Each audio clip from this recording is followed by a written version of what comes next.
बीजापुर में कल होगा बसव जयंती कार्यक्रम।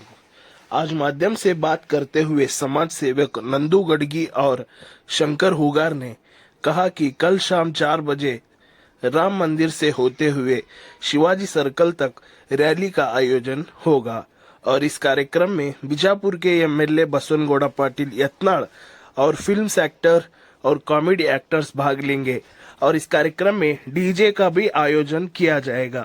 इसमें सभी बीजापुर के और बीजापुर जिला के लोग भाग लीजिए और इस कार्यक्रम को अच्छी तरह निभाने की बात कही और ये कार्यक्रम नंदू गडगी के ओर से किया जा रहा है, कहा जिम्मेदारों ने। ಎಲ್ಲರಿಗೂ ನಂದು ಗಡಿಗೆ ಮಾಡುವ ನಮಸ್ಕಾರಗಳು। ನಾಳೆ ದಿನಾಂಕ 30ರಂದು ಸಾಯಂಕಾಲ 4 ಗಂಟೆಗೆ ಶ್ರೀ ರಾಮ ಮಂದಿರ ಗುಡಿಯಿಂದ ಶೋಭಾಯಾತ್ರೆ ಹಾಗೂ ಡಿಜೆ ಮೆರವಣಿಗೆ ಹಾಗೂ ಈ ಬಸವ ಜಯಂತಿ ಪ್ರಯುಕ್ತ ಸಮಸ್ತ ವಿಜಯಪುರ ಜನತೆ ಹಾಗೂ ವಿಜಯಪುರ ಜಿಲ್ಲೆ ಜನತೆ ಹಾಗೂ ಸಮಸ್ತ ಬಸವೇಶ್ವರನ ಭಕ್ತರು ಹಾಗೂ ರಾಷ್ಟ್ರ ಭಕ್ತರು ಸಮಸ್ತ ವಿಜಯಪುರ ಜಿಲ್ಲೆ ಜನರು ಆಗಮಿಸಬೇಕು ಹಾಗೂ ಈ ಬಸವೇಶ್ವರ ಶೋಭಾಯಾತ್ರೆಯಲ್ಲಿ ನಗರದ ಶಾಸಕರಾದಂಥ ಸನ್ಮಾನ್ಯ ಶ್ರೀ ಬಸನಗೌಡ ಪಾಟೀಲ್ ಯತ್ನಾಳ್ ಅವರು ಹಾಗೂ ಮಾಜಿ ಕೇಂದ್ರ ಸಚಿವರಾದಂಥ KS ಈಶ್ವರಪ್ಪ ಅವರು ಹಾಗೂ ಕೂಡಲ ಸಂಗಮ ಬಸವ ಶ್ರೀ ಜೈ ಮೃತ್ಯುಂಜಯ ಶ್ರೀಗಳು ಹಾಗೂ ಆಂದೋಲನ ಶ್ರೀಗಳು ಈ ಶೋಭಾಯಾತ್ರೆಯಲ್ಲಿ ಪಾಲ್ಗೊಳ್ಳಲಿದ್ದಾರೆ ಹಾಗೂ ಕಿರುತೆರೆ ನಟರಾದ ಖ್ಯಾತ ವಶಿಷ್ಠ ಸಿಂಹ ಹಾಗೂ ಗಿಲ್ಲಿ ನಟ ಹಾಗೂ ಭರ್ಜರಿ ಬ್ಯಾಚುಲರ್ಸ್ ಗಿಲ್ಲಿ ನಟ ಹಾಗೂ ಬಿಗ್ ಬಾಸ್ ಖ್ಯಾತಿಯ ತನಿಷ್ಕ ಕುಪ್ಪಂಡ ಹಾಗೂ KGF ಖ್ಯಾತ ವಿಲನ್ ಗಣೇಶ್ ಅವರು ಆಗಮಿಸುತ್ತಿದ್ದಾರೆ।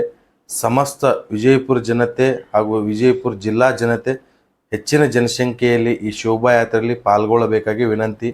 ರಾಮ ಮಂದಿರ ಸರ್ಕಲ್ನಿಂದ ಪ್ರಾರಂಭವಾಗಿ ಸಿದ್ದೇಶ್ವರ ಗುಡಿ, ಆಮೇಲೆ ಗಾಂಧಿ ಚೌಕಿಂದ ಬಸವೇಶ್ವರ ಸರ್ಕಲ್ನಿಂದ ಶಿವಾಜಿ ಸರ್ಕಲ್ವರೆಗೆ ಬೃಹತ್ ಶೋಭಾಯಾತ್ರೆ ಇರುತ್ತದೆ ಹಾಗೂ ಸಾಯಂಕಾಲ 8 ಗಂಟೆಗೆ ಶಿವಾಜಿ ಸರ್ಕಲಲ್ಲಿ ಸ್ಟೇಜ್ ಕಾರ್ಯಕ್ರಮ ಇರುತ್ತದೆ। ಆ ಕಾರ್ಯಕ್ರಮದಲ್ಲಿ ಎಲ್ಲರೂ ಪಾಲ್ಗೊಳ್ಳಿ, ಎಲ್ಲ ಹಿಂದೂ ಬಾಂಧವರು ಪಾಲ್ಗೊಳ್ಳಬೇಕಾಗಿ ವಿನಂತಿಸಿಕೊಳ್ಳುತ್ತಿದ್ದೇನೆ। ಶರಣರ ನಾಡು ವಿಜಯಪುರದಲ್ಲಿ ನಾಳೆ 4 ಗಂಟೆಗೆ ಬಸವ ಜಯಂತಿ ಉತ್ಸವವನ್ನು ಅದ್ಧೂರಿಯಾಗಿ ರಾಮ ಮಂದಿರ ದೇವಸ್ಥಾನದಿಂದ ಶುರುವಾಗಲಿದ್ದು, ಅಲ್ಲಿಂದ ಸಿದ್ದೇಶ್ವರ ದೇವಸ್ಥಾನ, ಗಾಂಧಿ ಚೌಕ್ ಮಾರ್ಗವಾಗಿ ಶಿವಾಜಿ ಸರ್ಕಲ್ ತಲುಪಲಿದೆ। ನಂತರ ಒಂದು ಸ್ಟೇಜ್ ಕಾರ್ಯಕ್ರಮ ಇರುತ್ತದೆ। ಈ ಕಾರ್ಯಕ್ರಮದಲ್ಲಿ ಸೆಲೆಬ್ರಿಟಿಗಳಾದ ನಮ್ಮ ವಶಿಷ್ಠ ಸಿಂಹ ಅವರು ಮತ್ತು ತನಿಷಾ ಕುಪ್ಪಂಡ ಅವರು, ಗಿಲ್ಲಿ ನಟ ಅವರು ಮತ್ತು ಗಣೇಶ್ ಅವರು ಆಗಮಿಸಿದ್ದಾರೆ। ಅದರ ಜೊತೆಗೆ ಧಾರ್ಮಿಕ ಗುರುಗಳಾದ ನಮ್ಮ ಜಯ ಮೃತ್ಯುಂಜಯ ಸ್ವಾಮಿಗಳು ಹಾಗೂ ನಮ್ಮ ಆಂದೋಲನ ಶ್ರೀಗಳು ಉಪಸ್ಥಿತರಿದ್ದು, ಇದರ ಅಧ್ಯಕ್ಷತೆಯನ್ನು ನಮ್ಮ ಶಾಸಕರಾದ ಬಸನಗೌಡ ಪಾಟೀಲ್ ಯತ್ನಾಳ್ ಅವರು ವಹಿಸಿಕೊಂಡಿರ್ತಾರೆ। ಇದನ್ನು ನಮ್ಮ ನಂದು ಗಡಿಗೆಯವರ ಅಧ್ಯಕ್ಷತೆಯಲ್ಲಿ ಈ ಕಾರ್ಯಕ್ರಮ ವಿಜೃಂಭಣೆಯಾಗಿ ಒಂದು ಬಸವರ ಒಂದು ತತ್ವ ಸಿದ್ಧಾಂತಗಳ ಅಡಿಯಲ್ಲಿ ಒಂದು ಕಾರ್ಯಕ್ರಮ ನಡೀತಾ ಇದೆ। ಅದಕ್ಕಾಗಿ ತಾವೆಲ್ಲರೂ ಬಸವ ಭಕ್ತರು ಈ ಕಾರ್ಯಕ್ರಮಕ್ಕೆ ಆಗಮಿಸಿ ಶುಭ ತರಬೇಕಾಗಿ ಕೇಳಿಕೊಳ್ತೇನೆ। ಇಲ್ಲಿ ರಾಮ ಮಂದಿರದಿಂದ ಪ್ರಾರಂಭವಾಗಿ ಸಿದ್ದೇಶ್ವರ ದೇವಸ್ಥಾನ ಮೂಲಕ ಗಾಂಧಿ ಚೌಕ್ ಮುಖಾಂತರ ಶಿವಾಜಿ ಸರ್ಕಲ್ ತಲುಪ್ತದೆ। ಎಷ್ಟು ಜನ ಪಾಲ್ಗೊಳ್ಳಬಹುದು? ಸುಮಾರು 7-8 ಸಾವಿರ ಜನ ಸೇರ್ಬೋದು ಅಂತ ನಿರೀಕ್ಷತೆ ಇದೆ। ಇದು ಹೆಚ್ಚಿನ ಆಗ್ಬೋದು।